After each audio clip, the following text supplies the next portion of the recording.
Hello friends, आज हम जानेंगे कि लोगों को इतना परेशान देखते हैं। लोग आजकल बहुत कॉन्शियस हो गए हैं, जानकारी भी बहुत लेते हैं और जैसे जैसे इंसान की उम्र बढ़ती है दुनिया में वो हर चीज़ जानना चाहते हैं और जानते भी हैं। बट क्या होता है कि जो चीज़ हमें जानते हैं उसका बहुत तुरंत फोकस देके यूज़ भी कर लेते हैं, तो चाहे वो दुखी वाली बात हो चाहे सुख वाली बात हो।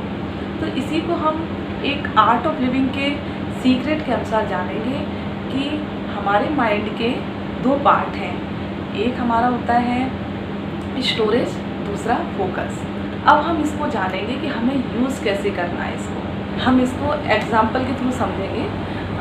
जैसे एक परिवार में एक व्यक्ति खाना खा रहा है और थाली में सब कुछ है, लेकिन जो दुखी होने वाला इंसान है वो फोकस किस पे दे रहा है? करेला। करेला क्यों बना दिया है ना? तो अब उसको दुखी होना है और यही आप इसको लीजिए कि थाली में सब कुछ है, वो आपके स्टोरेज में आ गया। लेकिन जिसको फोकस देना है कि आज इसको लग रहा है दाल मखनी बनी है, तो यहाँ आपका सुख का मतलब आप सुख की अनुभूति एहसास कर रहे हैं, यहाँ आप अपने आप को हैप्पी फील कर रहे हैं। यहाँ इसका मतलब निकल के आ रहा है कि आपके अंदर बहुत पॉजिटिव ऊर्जा है। क्योंकि जो नहीं खाना है वो सिंपल है, आप उसको फोकस मत दीजिए, जो खाना है उस पर फोकस दीजिए, तो आप अपने आप को एक हैप्पी फील करेंगे।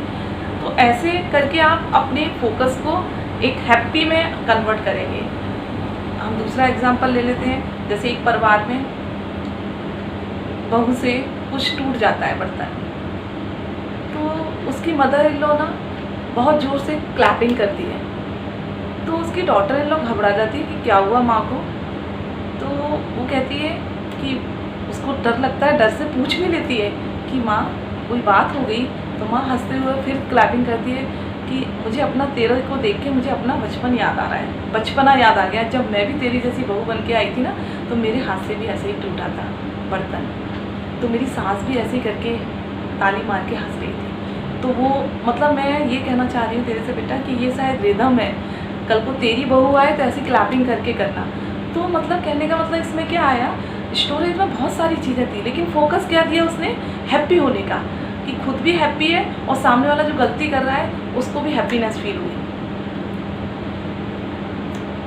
ऐसे अगर हम अपनी लाइफ को यूज़ करेंगे, क्योंकि दुनिया में जानने के लिए बहुत कुछ आएगा, गंदी बातें भी लगेंगी आपको, एब्यूज़ वर्ड भी आपके दिमाग में घूमेंगे, एब्यूज़ वर्ड घूमेंगे, लेकिन आपको फोकस मिलेंगे तो आप दुखी हो जाएंगे। अब एग्जाम्पल के तौर पे, जैसे कि किसी इंसान की एब्यूज़ वर्ड बोलने की आदत है, तो अगर वो आपको कहेगा तो आप उसे बर्दाश्त नहीं कर पाएंगे, क्योंकि आपने उसे फोकस में ले लिया। और इसी जगह अगर आप कहेंगे कि अगर इसको आप मनी में ले लीजिए, किसी के साथ आप काम करते हैं और उसकी आदत है एब्यूज़ वर्ड बोल बोल के बात करना, मतलब एक तकिया कलाम जिसे बोलते हैं कि कोई बात बोलेगा एब्यूज़ वर्ड जरूर बोलेगा, तो उसको ख़राब नहीं लग रहा है। अब सामने वाला व्यक्ति कह रहा है कि आपको इसकी बात ख़राब नहीं लगती है, ये आपको इतने एब्यूज़ वर्ड बोल रहा है, तो आपका एक ही कहना होगा, अरे उसका तो एक काम तकिया कलाम है, उसके लिए तो वो तो जो बोलता है उस पर क्या, लेकिन मेरा तो बेनिफिट, मुझे तो मनी पे फोकस है ना, उससे मुझे इतना बेनिफिट होता है। बोल रहा है उसकी तो आदत है, मुझे क्या करना, मैं उसको तो ध्यान नहीं दे रहा, मुझे तो अपने मनी पे फोकस है कि मुझे इससे 25% मिलता है तो साल का मुझे इतना मिल जाता है। तो कहने का मतलब आप समझ रहे हैं ना कि फोकस किस चीज़ पे दिया जा रहा है। अगर यहाँ फोकस हम एब्यूज़ वर्ड पे बोल रहे हैं तो हम दुखी हो रहे हैं, और यहाँ एब्यूज़ वर्ड बोलते हुए अगर हमने फोकस मनी पे दे दिया तो हम हैप्पी हो रहे हैं। तो आपको थोड़ा थोड़ा समझ में आ रहा होगा कि अपने अपने माइंड को, अपने ब्रेन को स्टोरेज के साथ फोकस में लाना है। लेकिन फोकस आप अच्छी चीज़ के लिए दे सकते हैं और बुरी चीज़ के लिए दे सकते हैं, तो यहाँ आपको डिसाइड करना है। आज दुनिया की स्थिति को देखते हुए बात करेंगे। इसका एग्जांपल ले लेते हैं कि कोरोना को लेके आज तीसरी लहर की बात हुई, बट हाँ आप लोग के लिए सजेस्ट करूँगी कि अगर जानने में चीज़ आ रही है तो बिल्कुल जानिएगा, तीसरी लहर के बारे में बिल्कुल जानिए, बट वो कहाँ, ब्रेन के स्टोरेज में रहने दीजिए, उसे फोकस में मत लाइए। फोकस में लेके आएंगे तो आप दुखी होंगे, आपके दुखी होने से आपके इर्द गिर्द में भी वो नेगेटिव ऊर्जा जाएगी। तो बस यहाँ पे सबसे बड़ी चीज़ क्या है, जानना ज़रूरी है, जानिए लेकिन फोकस में मत लाइए।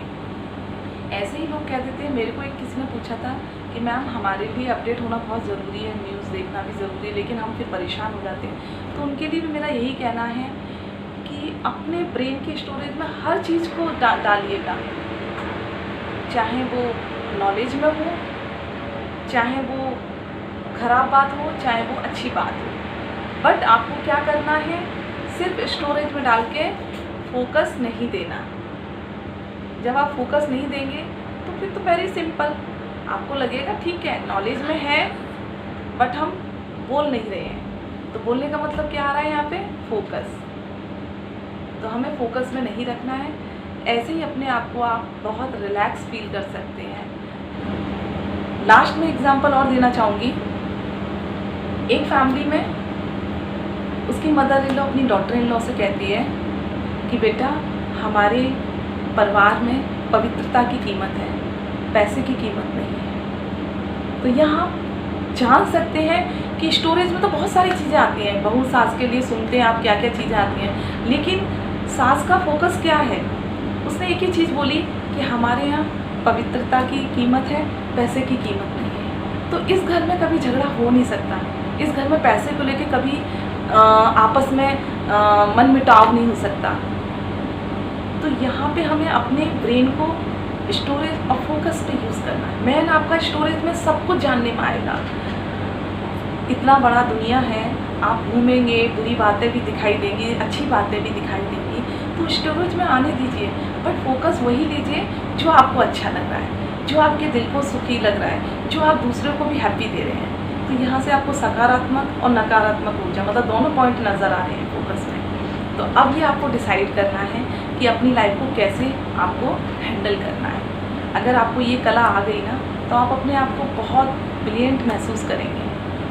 आई होप कि आपको ये टेक्निक बहुत अच्छी लगेगी अगर आप इसे प्रैक्टिकल यूज़ करें। और ये देखने के बाद मुझे पूरा विश्वास है कि आप इसे यूज़ में लेके आएँ, तब आपको एहसास होगा कि रियल में स्टोरेज में बहुत सारी चीज़ें, लेकिन हमें फोकस में वही चीज़ यूज़ करनी है जो हमारे लिए अच्छी है। इसी के साथ हम नेक्स्ट वीडियो में मिलेंगे। जय जिनेंद्र।